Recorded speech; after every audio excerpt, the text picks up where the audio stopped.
Every autumn, the Tonglu mountain in Hubei province takes on a distinctive purplish hue as a small flower bursts into bloom. It's known as copperweed and only blooms in soils that are rich in copper. There's a theory that it was these very flowers that alerted the people of Bronze Age China to the presence of copper in the Tonglu mountain.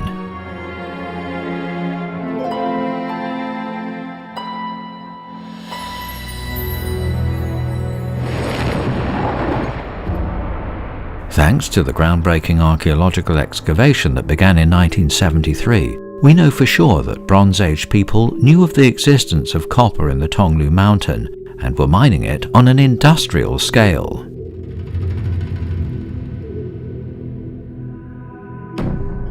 But there's more to mining than just digging stuff out of the ground. A range of technical issues need to be tackled, such as ensuring adequate ventilation. This must have been a problem in a mine as big as the one found on the Tonglu mountain. The deeper a mine is, the higher the temperature, leading to obstruction in airflow and insufficient oxygen. Even with today's technology, getting fresh air in and toxic and dangerous exhaust gases out of a mine is a challenge. How on earth did they cope back in the Bronze Age?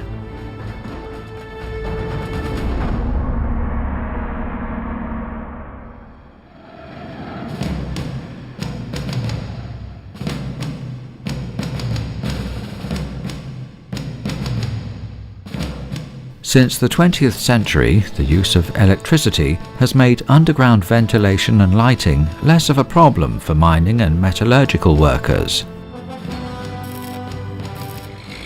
This is a 110 kilovolt substation built next to a modern copper mine. It's capable of meeting the mine's demand for power in its entirety. A reliable source of power is absolutely essential for a modern copper mine.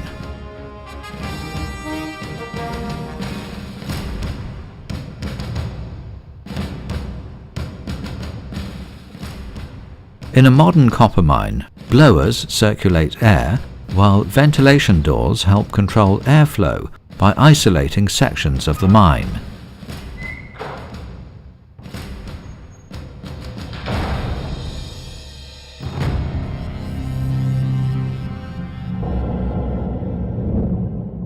But both these techniques depend on electricity.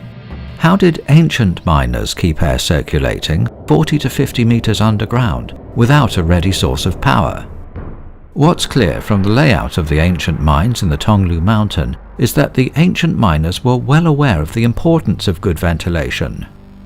There's evidence to suggest that abandoned shafts connected to the surface served as ventilation shafts.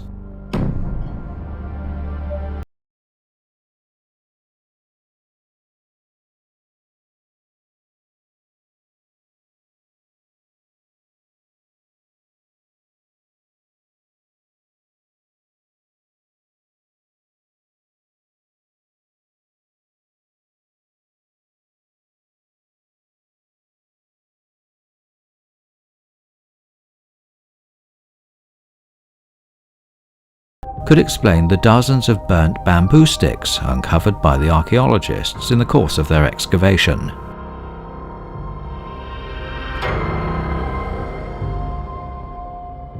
What exactly were these bamboo sticks used for?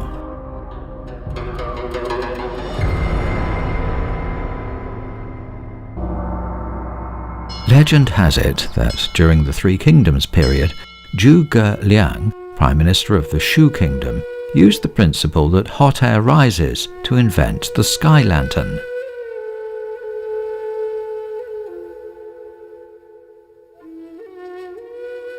But some speculate that the same principle had long been applied to copper mining. As early as 3,000 years ago, they argue, miners were lighting fires at the bottom of mines to heat the air at the bottom and make it rise. The currents generated in this way would help flush exhaust gases from the mine, meanwhile sucking fresh, cool air in through the ventilating shafts. But others disagree. 我们认为它是一种照明来用的这种走火圈。为什么恰恰它为什么是遗留只有25到30公分的这个长度呢？我们认为它比较适宜人的手在拿到这个走火圈的时候，燃烧的这个长度。According to this view, the bamboo sticks were used for lighting and had nothing to do with ventilation. 也有学者认为，那个时候照明应该还是利用油脂之类的东西，因为油脂它可以控制它的火势。你要用来照明，必须要能够控制火势。如果不能控制火势的话，就像这个电一样，你如果控制不住它，就像闪电，你控制不住它，它就不能够用来照明。Ultimately, we'll never know precisely how they mined copper in the Tonglu Mountain. After nearly 3,000 years, much of the evidence has been lost.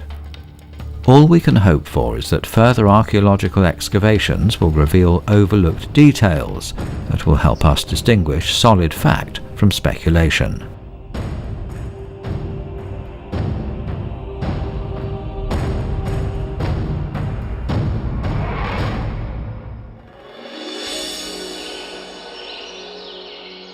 Whether our ancestors used a combination of fire and ventilation shafts, one thing's for sure: copper can't be mined bare-handed. What tools did they use to hack the precious ore from the earth? Luckily, many of their implements came to light, providing us with a vivid picture of the day-to-day working lives of the miners.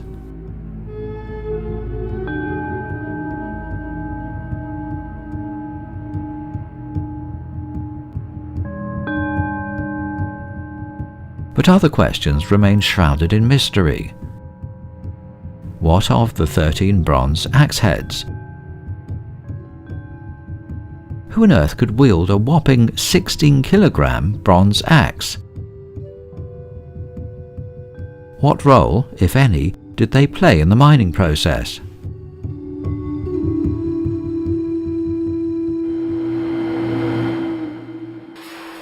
Maybe a look at modern copper techniques can cast some light on these mysteries.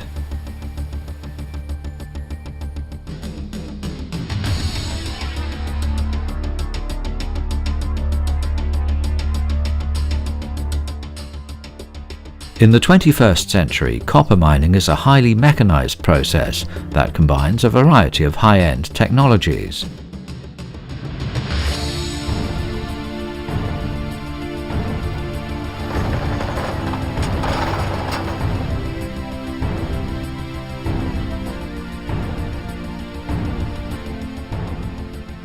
When dealing with large underground rocks, the mining engineers need to determine where to drill, what sort of drill to use, and whether to use explosives. Based on their calculations, the most effective way of getting to the valuable ores can be adopted.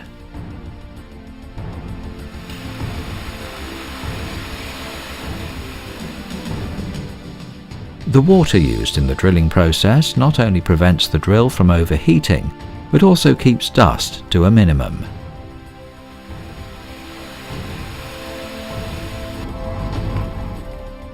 But the miners of ancient times had no explosives. How did they break huge rocks almost 100 meters beneath the ground?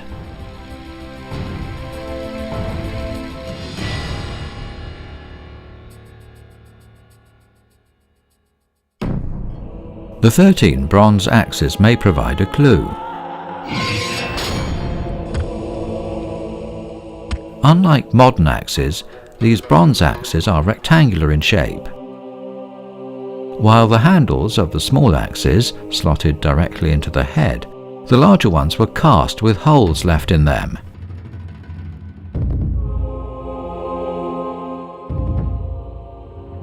The really huge bronze axes, meanwhile, possess 3 holes forming an isosceles triangle on one side, suggesting that the ancients were well aware of the stability afforded by triangular shapes.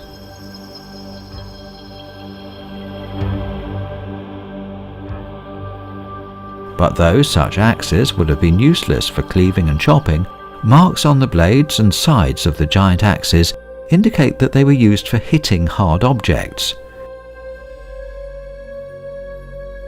So, if not for chopping, how exactly did the ancient miners use these heavy axes?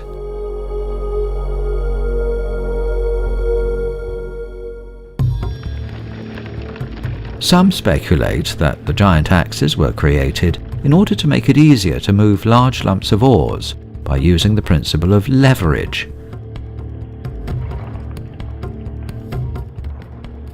Another possible argument is that they were suspended and swung, transforming the huge axe heads into a powerful rock-chipping tool.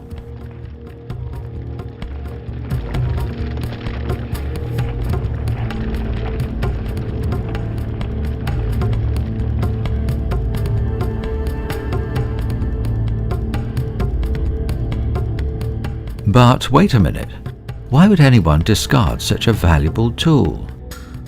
Even if it had become obsolete, bronze was such a valuable commodity, used to make weapons, tools, as well as the great sacrificial vessels that represented the power of the state, that it seems inconceivable that these giant bronze axes would be simply tossed to one side and forgotten. Why were they left here?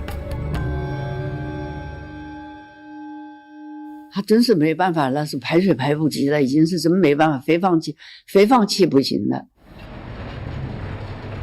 In some places, the ancient mine workings on the Tonglu Mountain reach below the water table. Flooding would have been a serious problem.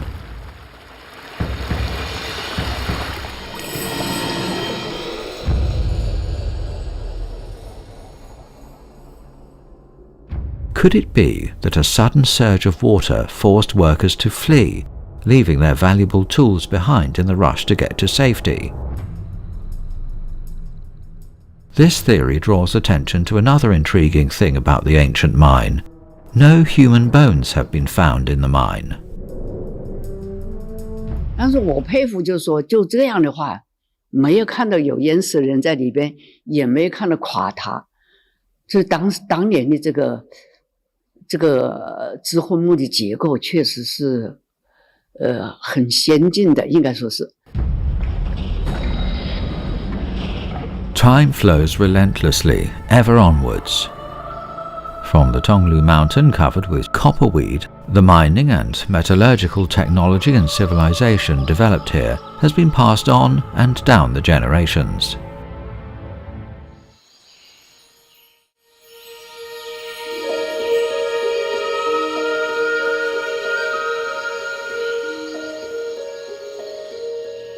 From ancient times to the present, human wisdom continues to create new wonders.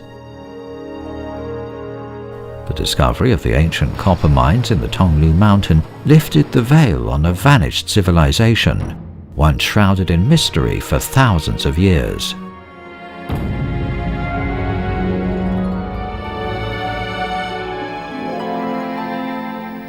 As the excavation proceeded, some of the experts became intrigued by the rubble and gravel found in the weeds near the old mining tunnels. Composed of flat fragments, these stones were heavier than the usual type and showed signs of being worked.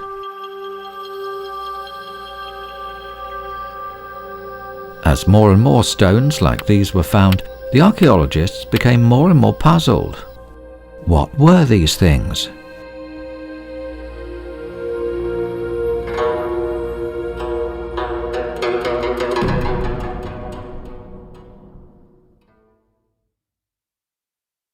When the composition of more than 100 pieces of gravel was tested, their average copper content was found to be no more than 0.7%, while their iron content exceeded 37%.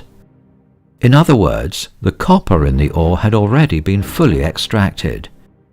This gravel could only be the slag, the refuse of copper smelting that took place here more than 2,000 years ago.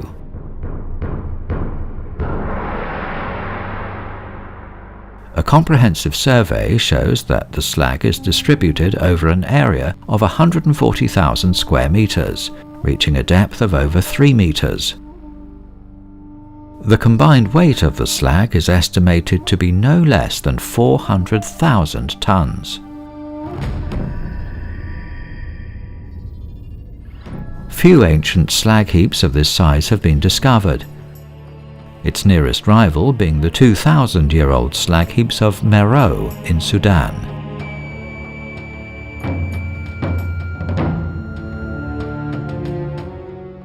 Faced with the ancient criss-crossing mining tunnels and extensive iron slag heaps from more than 2,000 years ago, archaeologists began to wonder if these black stones were indeed slag. Then it followed that the copper mined on the Tonglu mountain was also smelted here in ancient times.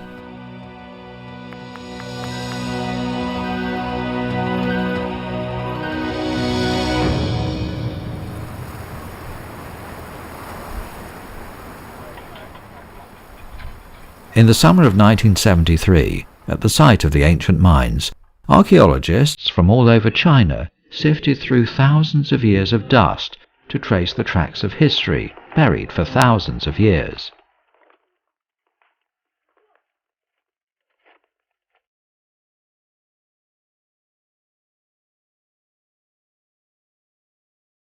On a hillside, not far from the mining site, a mound made of stone and earth caught their attention.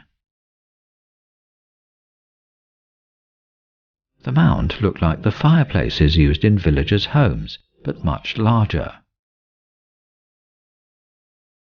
As the archaeologists carefully cleared the debris at the top of the mound, they felt they were one step closer to the ancient people who built the furnace and smelted copper.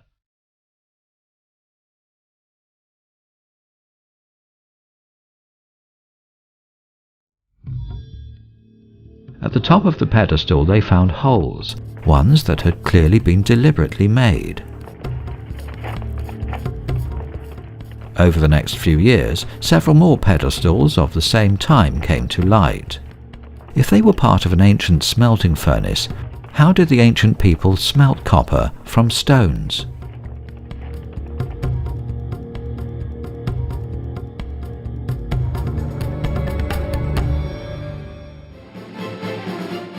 In the 21st century, copper is widely used in electric appliances, light industry, machine manufacturing, construction, space industry and national defense. But how did this immensely important metal first come into people's lives? In nature, copper exists in two natural states. The first one is natural copper, present in such small quantities that today the only place you're likely to find it is in a museum. The other is copper-bearing ores, rocks such as malachite and chalcopyrite. The only way to liberate the pure, usable copper locked up in these rocks is by a process known as smelting.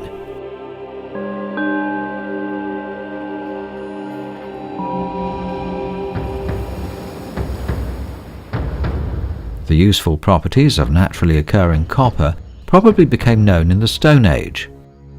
But there's a huge difference between being able to use small quantities of naturally occurring copper and being able to smelt it from rock. How did people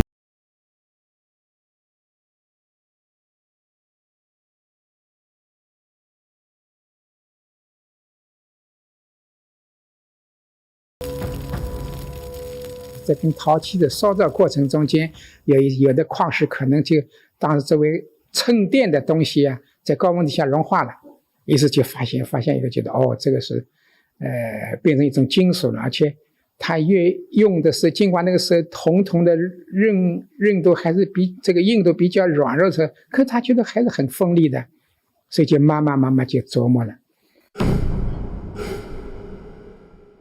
Perhaps it was a chance discovery during the pottery-making process that inspired our ancestors to get copper from ore. The key to the smelting technique is to make sure conditions in the furnace are calibrated correctly. Nowadays, it's relatively easy to analyze the chemical composition of a sample of ore and to charge the furnace accordingly. But how did the ancient people manage to do it?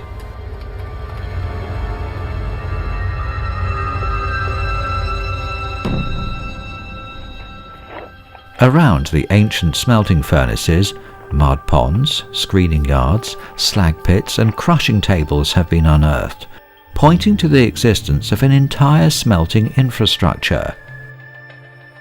This shows that the ancients already knew how to sort ores and process them for the furnace.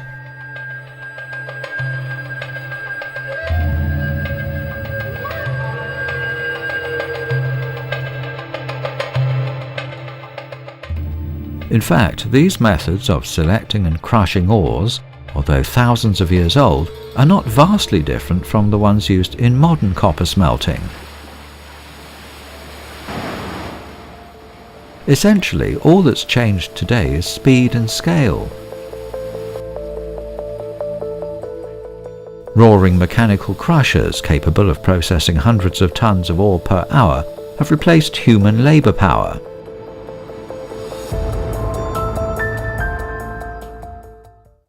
Melting point tests of the ancient slag show that the furnace temperatures of the ancient smelting furnaces were capable of generating temperatures between 1100 and 1200 degrees Celsius. Two conditions are necessary to reach such high temperatures: a sufficient quantity of high-quality charcoal and an adequate supply of oxygen.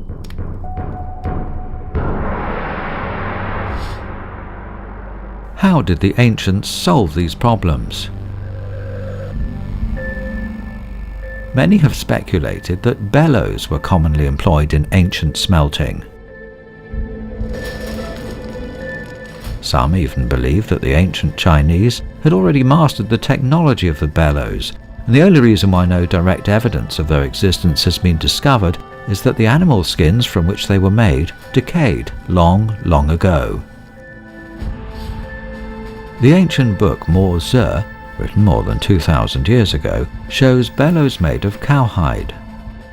Holes in the furnaces have been identified as the inlets through which the fire was supplied with air, most likely by means of bellows. So it's not far-fetched to suggest that the ancient people were using primitive blast furnace technology on the Tonglu mountain.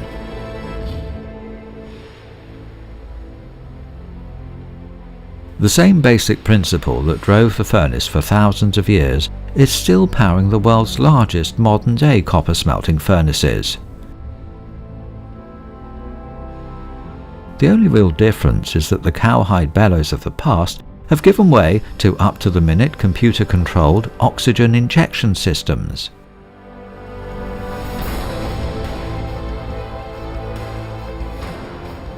We'll probably never completely understand the forces that drive human progress.